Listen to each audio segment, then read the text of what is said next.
रात में जब चंद्रमा को देखेगा तो उसको विश्वास होगा कि जिस हौसले से मेरा देश चांद पर पहुंचा है, वही हौसला, वही जज्बा उस बच्चे के भीतर भी है, उस युवा के भीतर भी है। आज आपने भारत के बच्चों में आकांक्षाओं के जो बीज बोए हैं, कल वो वट वृक्ष बनेंगे और विकसित भारत की नींव बनेंगे।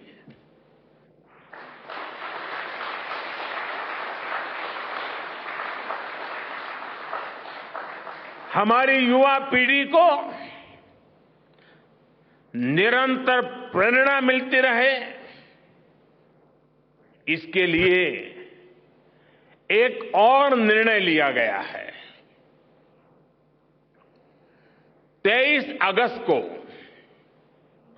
जब भारत ने चंद्रमा पर तिरंगा फहराया, उस दिन को अब हिंदुस्तान नेशनल स्पेस डे के रूप में मनाया जाएगा।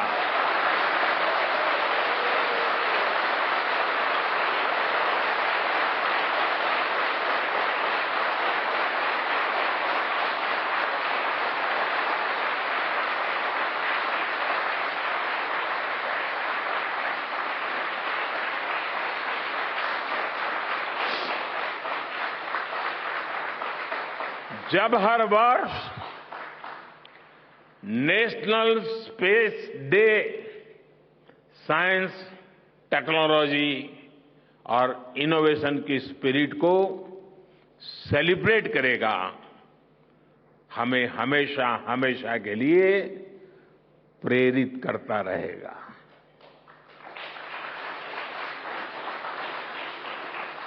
मेरे परिवारजनों, आप भी जानते हैं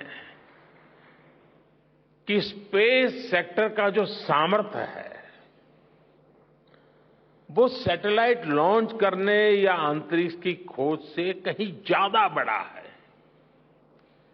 स्पेस सेक्टर की एक बहुत बड़ी ताकत है जो मैं देखता हूं, वो है ईज ऑफ लिविंग और ईज ऑफ गवर्नेंस।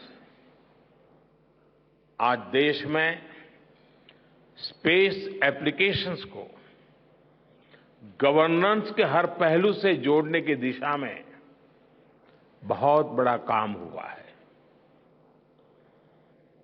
आप लोगों ने जब मुझे प्रधानमंत्री के रूप में काम का दायित्व दिया, तो प्रधानमंत्री बनने के बाद मैंने भारत सरकार के जॉइंट सेक्रेटरी लेवल के ऑफिसर्स की स्पेस साइंटिस्ट के साथ एक वर्कशॉप करवाई थी और इसका मकसद ये था कि गवर्नेंस में, शासन व्यवस्था में ट्रांसपेरेंसी लाने में स्पेस सेक्टर की ताकत का ज्यादा से ज्यादा इस्तेमाल कैसे करें। तब किरण जी शायद हम लोगों के साथ काम करते थे। इसी का नतीजा था जब देश ने स्वच्छ भारत अभियान शुरू किया, शौचालयों का निर्माण शुरू किया, करोड़ों घरों को बनाने का अभियान चलाया, तो इन सब के मॉनिटरिंग के लिए, उसकी प्रगति के लिए स्पेस साइंस ने बहुत मदद की। आज देश में दूर दराज के इलाके में एजुकेशन, कम्युनिकेशन और हेल्थ सर्विसेज पहुंचाने में स्पेस सेक्टर की बहुत बड़ी भूमिका है। इन दिनों आजादी के अमृत महोत्सव के निमित्त जो जिले जिले में अमृत सरोवर बन रहे हैं, उसका भी टैगिंग, उसकी भी मॉनिटरिंग स्पेस के द्वारा ही हो रही है। बिना स्पेस टेक्नोलॉजी के हम टेलीमेडिसिन और टेली एजुकेशन की कल्पना तक नहीं कर सकते। स्पेस साइंस ने देश के रिसोर्सेज के ऑप्टिमम यूटिलाइजेशन में भी बहुत मदद की है। हमारे देश के एग्रीकल्चर सेक्टर को ताकत देने में, मौसम का अनुमान लगाने में स्पेस सेक्टर जो मदद करता है वो देश का हर किसान जानता है। आज वो देख लेता है अपने मोबाइल पर अगले सप्ताह मौसम का क्या हाल है। देश के करोड़ों मछुआरों को आज नाविक सिस्टम से जो सटीक जानकारी मिल रही है वो भी आप ही की देन है। आज जब देश में बाढ़ आती है, कोई प्राकृतिक आपदा आती है, भूकंप आता है, तो हालात की गंभीरता का पता लगाने में आप सबसे पहले आगे आते हैं। जब साइक्लोन आता है तो हमारी सैटेलाइट्स उसका सारा रूट बताती हैं, सारी टाइमिंग बताती हैं और लोगों की जान भी बचती है, संपत्ति भी बचती है। और सिर्फ साइक्लोन के कारण जो संपत्ति बचती है ना, उसका अगर जोड़ लगा दें तो आज स्पेस का जो खर्चा है उससे वो ज्यादा हो जाता था।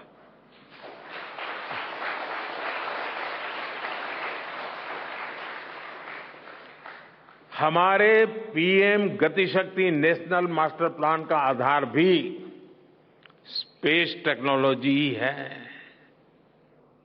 और आज दुनिया भारत के इस गतिशक्ति प्लेटफॉर्म का अध्ययन कर रही है कि प्लानिंग और मैनेजमेंट में ये प्लेटफॉर्म कितना उपयोगी हो सकता है।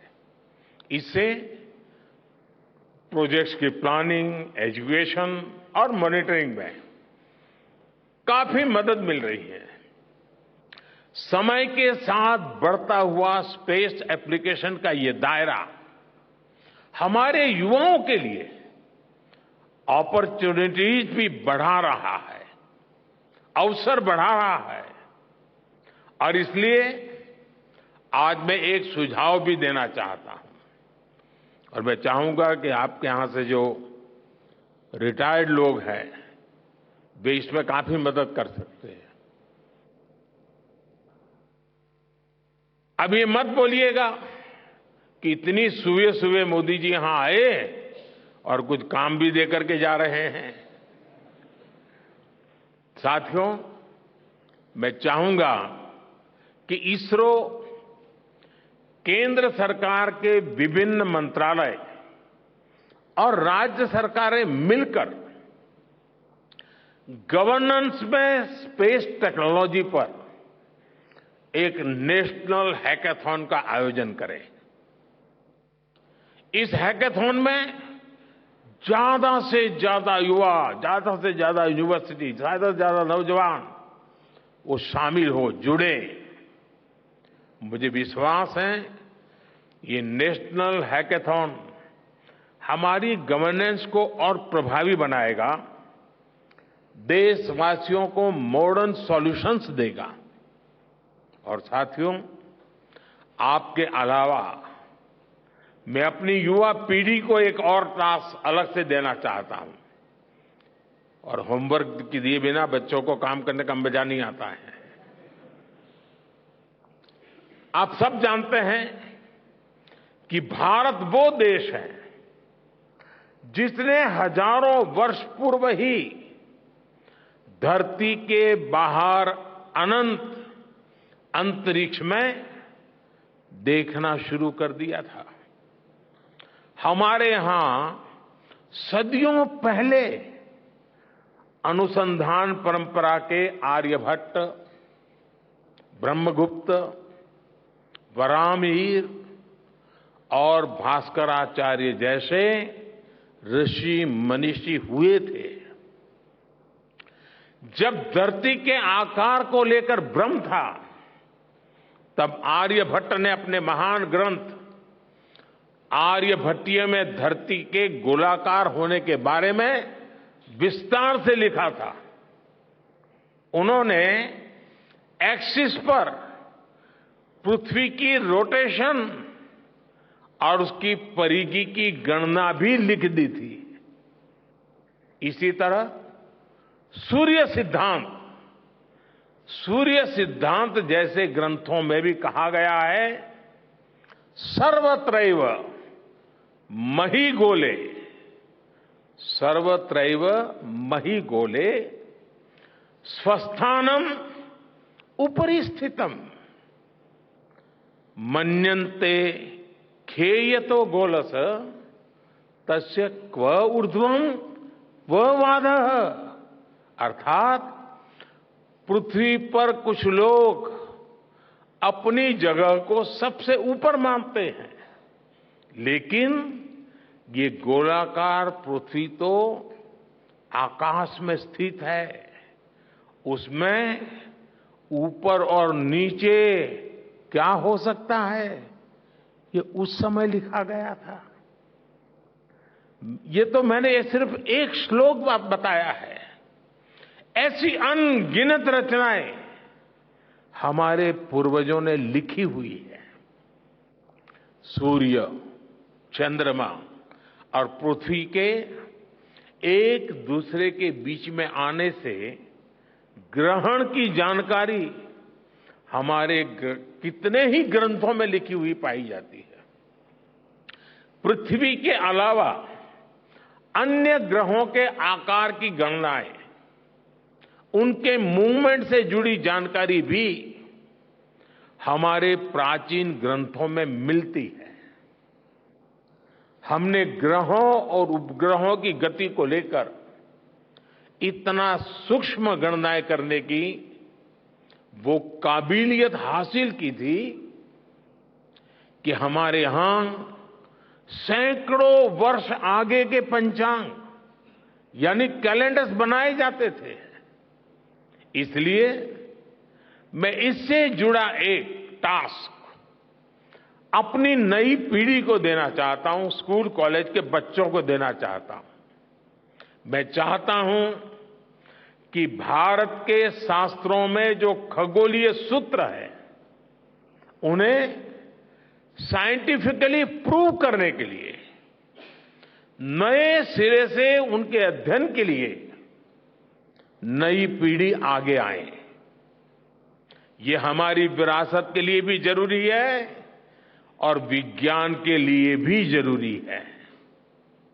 आज जो स्कूल के, कॉलेज के, यूनिवर्सिटी के स्टूडेंट्स हैं, रिसर्चर्स हैं, उन पर एक तरह से ये दोहरा दायित्व है। भारत के पास विज्ञान के ज्ञान का जो खजाना है, वो गुलामी के लंबे कालखंड में दब गया है, छिप गया है। आजादी के इस अमृत काल में हमें इस खजाने को भी खंगालना है, उस पर रिसर्च करनी है और दुनिया को भी बताना है। दूसरा दायित्व ये कि हमारी युवा पीढ़ी को आज के आधुनिक विज्ञान, आधुनिक टेक्नोलॉजी को नए आयाम देने हैं। समंदर की गहराइयों से लेकर आसमान की ऊंचाई तक, आसमान की ऊंचाई से लेकर अंतरिक्ष की गहराई तक आपके लिए करने के लिए बहुत कुछ है। आप डीप अर्थ को भी देखिए और साथ ही डीप सी को भी एक्सप्लोर करिए।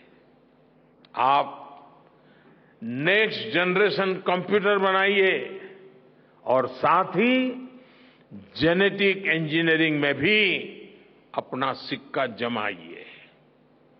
भारत में आपके लिए नई संभावनाओं के द्वार लगातार खुल रहे हैं। 21वीं सदी के इस कालखंड में जो देश साइंस और टेक्नोलॉजी में बढ़त बना ले जाएगा, वो देश सबसे आगे बढ़ जाएगा। साथियों, आज बड़े बड़े एक्सपर्ट्स कह रहे हैं कि अगले कुछ वर्षों में भारत की स्पेस इंडस्ट्री $8 बिलियन से बढ़कर $16 बिलियन की हो जाएगी। सरकार भी इस बात की गंभीरता को समझते हुए स्पेस सेक्टर में लगातार रिफॉर्म कर रही है। हमारे युवा भी कमर कसकर तैयार है। आपको जानकर सुखद आश्चर्य होगा कि पिछले 4 साल में स्पेस सेक्टर में काम करने वाले स्टार्टअप की संख्या 4 से बढ़कर करीब 150 हो गई है। हम कल्पना कर सकते हैं कि अनंत आकाश में कितनी अनंत संभावनाएं भारत का इंतजार कर रही हैं। वैसे कुछ दिन बाद 1 सितंबर से MyGov हमारे चंद्रयान मिशन को लेकर बहुत बड़ा क्विज कंपटीशन लॉन्च करने वाला है। हमारे देश के स्टूडेंट्स इससे भी शुरुआत कर सकते हैं। मैं देश भर के स्टूडेंट से आग्रह करूंगा कि आप सभी बड़ी संख्या में इससे जुड़े। मेरे परिवारजनों, देश की भावी पीढ़ी को आपका मार्गदर्शन बहुत आवश्यक है। आप जो इतने सारे इंपॉर्टेंट मिशंस पर काम कर रहे हैं, वो आने वाली पीढ़ी ही आगे ले जाने वाली है। आप उन सभी के रोल मॉडल हैं। आपकी रिसर्च और आपकी वर्षों की तपस्या, मेहनत ने साबित किया है कि आप जो ठान लेते हैं वो आप करके दिखाते हैं। देश के लोगों का विश्वास आप पर है और विश्वास कमाना छोटी बात नहीं होती है दोस्तों। आपने अपनी तपस्या से विश्वास कमाया है।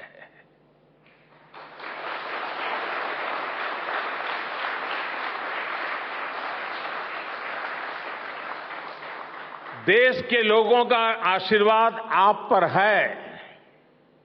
इसी आशीर्वाद की ताकत से, देश के प्रति इसी समर्पण भाव से भारत साइंस एंड टेक्नोलॉजी में ग्लोबल लीडर बनेगा। और मैं आपके बीच बड़े विश्वास के साथ बताता हूं, इनोवेशन की हमारी यही स्पिरिट ही 2047 में विकसित भारत के सपने को साकार करेगी। इसी विश्वास के साथ मैं फिर एक बार आप सबके दर्शन करके पावन हुआ हूं। देशवासी गौरव से भरे हुए हैं। सपने बहुत तेजी से संकल्प बन रहे हैं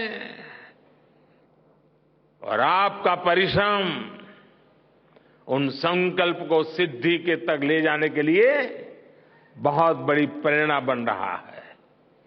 आपको जितनी बधाई दूं कम है, जितना अभिनंदन करूं कम है।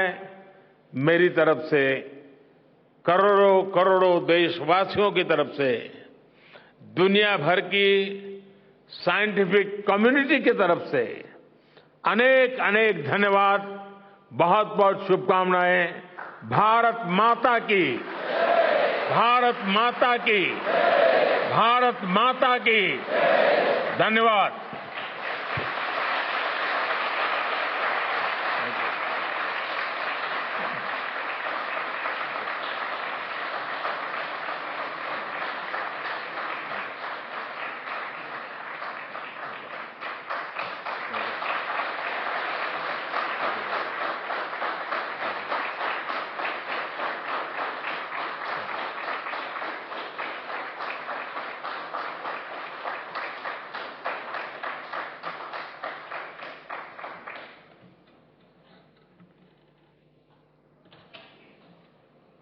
ड्राइवर साहब